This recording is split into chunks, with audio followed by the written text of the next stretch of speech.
Bonjour tout le monde et merci d'être là. Jason pour jaser, Conversation au Saint-Jean est une initiative de la communauté francophone accueillante. Mon nom est René Morel et aujourd'hui, j'ai le plaisir d'accueillir André Pelletier. André, c'est l'agent communautaire de la communauté francophone accueillante. Il est natif du quartier de Saint-François, dans la communauté du Haut-Madawaska. Bienvenue, André. Merci, René. On a décidé de jaser avec les gens de l'équipe pour que vous puissiez les rencontrer puis apprendre à les connaître. Alors, André, parle-moi un petit peu de ton parcours. Au début de ma vie adulte, j'ai fait pas mal le même parcours que la plupart des jeunes du Madawaska faisaient à la fin des années 2000. J'étais allé à l'Université de Moncton, campus d'Edmundston, après avoir gradué de la Cité des Jeunes, qui est l'école secondaire à Edmundston. J'ai gradué en 2008. Puis après 2 ans au campus de Edmundston, j'ai fini mon bac au campus de Moncton. Tu as étudié en quoi, l'université? J'ai fait un bac multidisciplinaire, donc j'avais une concentration en histoire, en littérature française, puis un autre en sciences religieuses. Après ça, j'ai travaillé 1 an dans un centre d'appel à Moncton.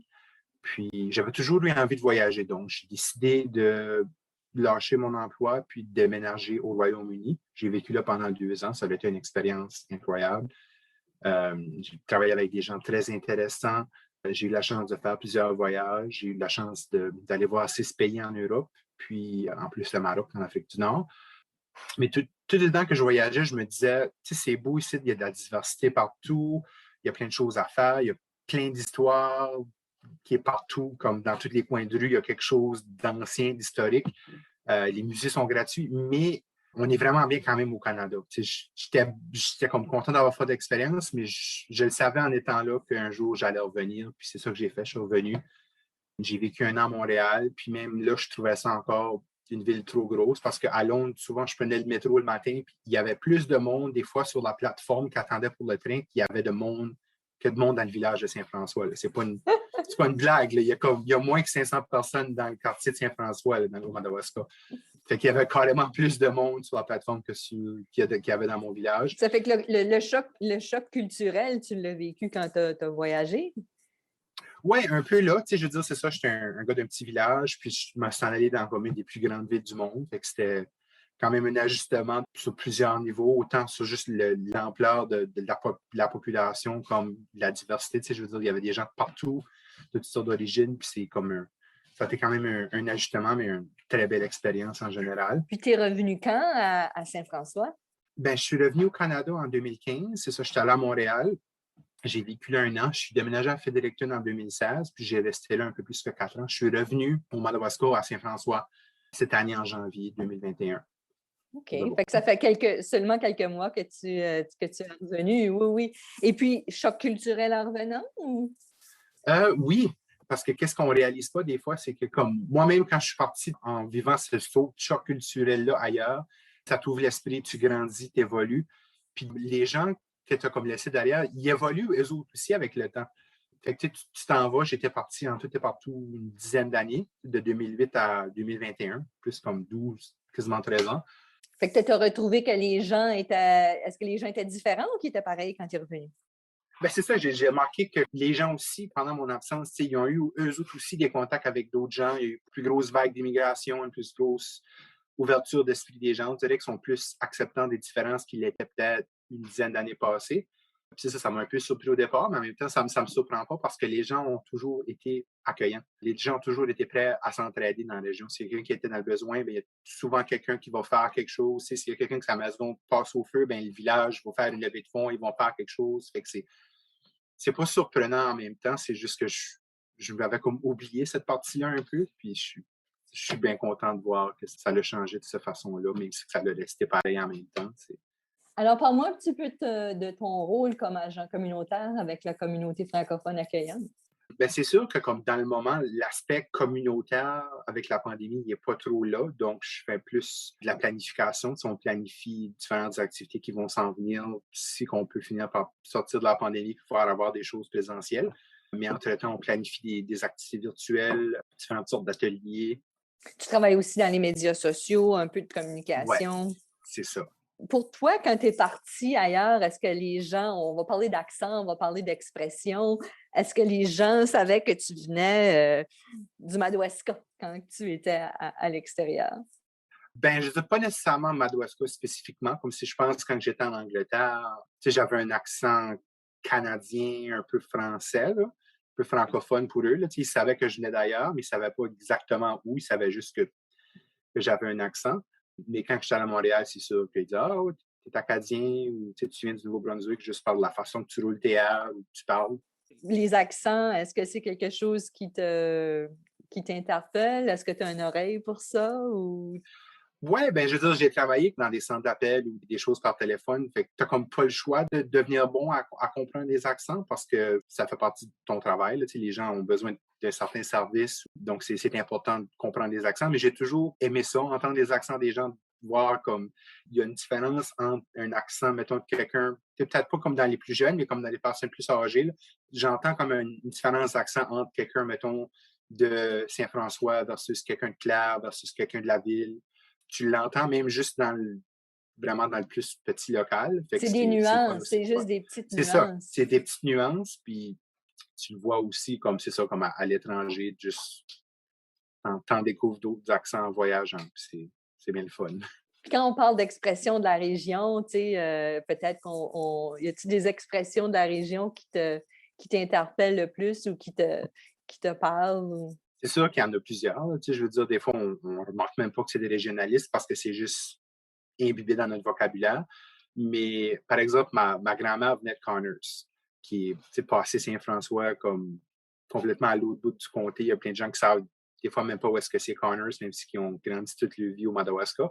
Mais quelque chose qu'elle disait que je trouvais vraiment drôle, c'est qu'au lieu de dire bavasser, qui veut dire chicaner, elle disait babasser.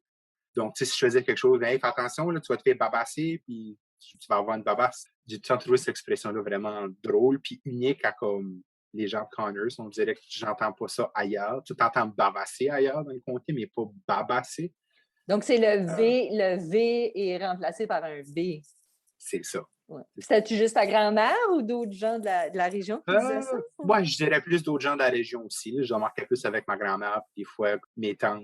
Fait que là, on va savoir si quelqu'un dit babasser, on va savoir Ouais, qu'ils ils viennent de viennent Connors. probablement. Le ho-ho du Probablement. comté. Ouais, Le c'est ho-ho ça. du comté. Le ho-ho, ouais, c'est ça.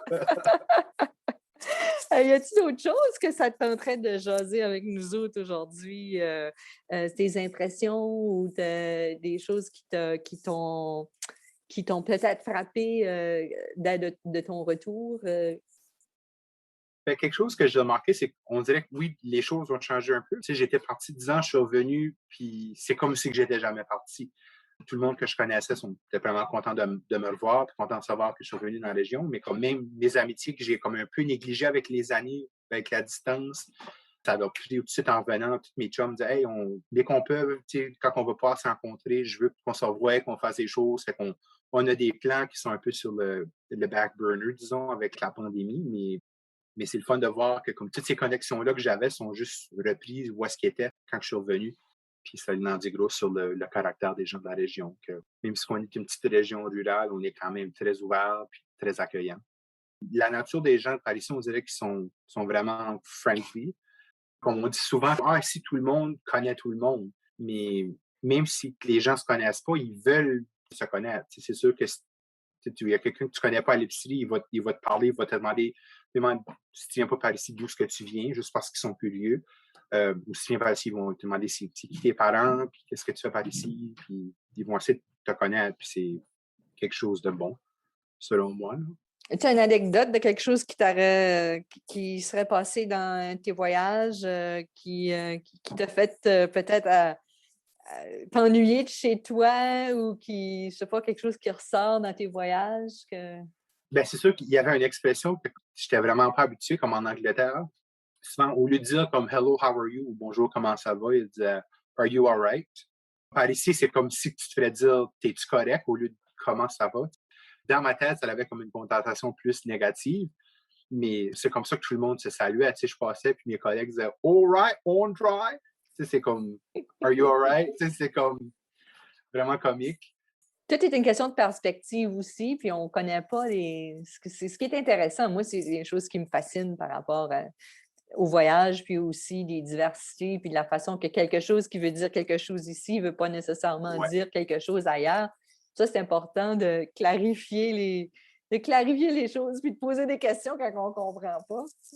Ouais, c'était ça, je veux dire, dans ma tête, avant de déménager là, j'avais comme une bonne idée. Je me disais, je pense que je comprends quand même assez bien la langue anglaise, mais c'est une forme de langue anglaise que j'aurais pas pu imaginer ça moi-même. C'était juste différent, puis ça avait sa propre richesse, puis ses propres régionalismes, puis ses propres façons uniques de parler. Comme ici, les gens ont leur propre richesse, même si des fois, on a tendance à penser qu'on parle mal.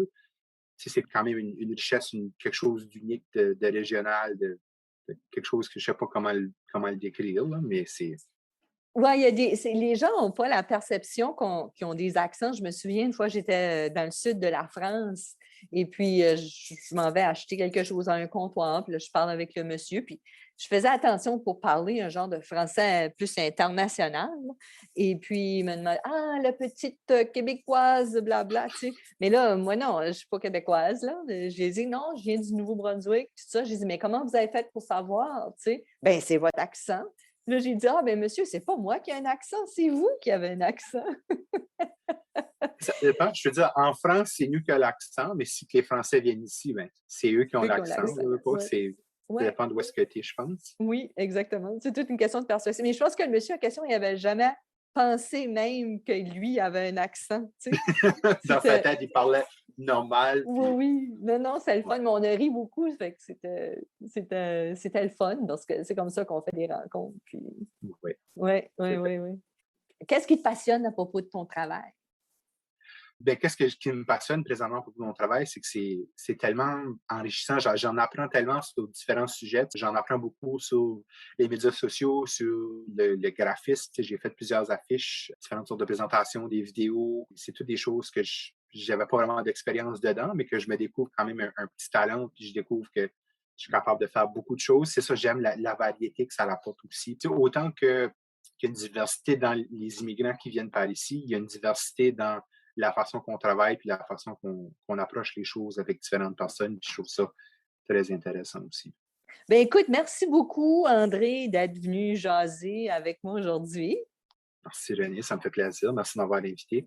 Okay. Et merci à vous, chers auditeurs et auditrices, d'avoir été des nôtres. Je vous invite à vous abonner à notre chaîne et de ne pas oublier de cliquer l'icône notification pour ne pas manquer nos prochains épisodes. Et surtout, n'hésitez pas à partager dans vos réseaux. Cette émission est une réalisation de la communauté francophone accueillante qui regroupe la ville d'Edmundston, la communauté rurale du Haut-Madawaska et la Première Nation Malécite du Madawaska dans le nord-ouest de la province du Nouveau-Brunswick. Ce projet est rendu possible grâce au financement du ministère de l'Immigration, Réfugiés et Citoyenneté Canada. Tout droit réservé en cette année 2021. Merci et à la prochaine.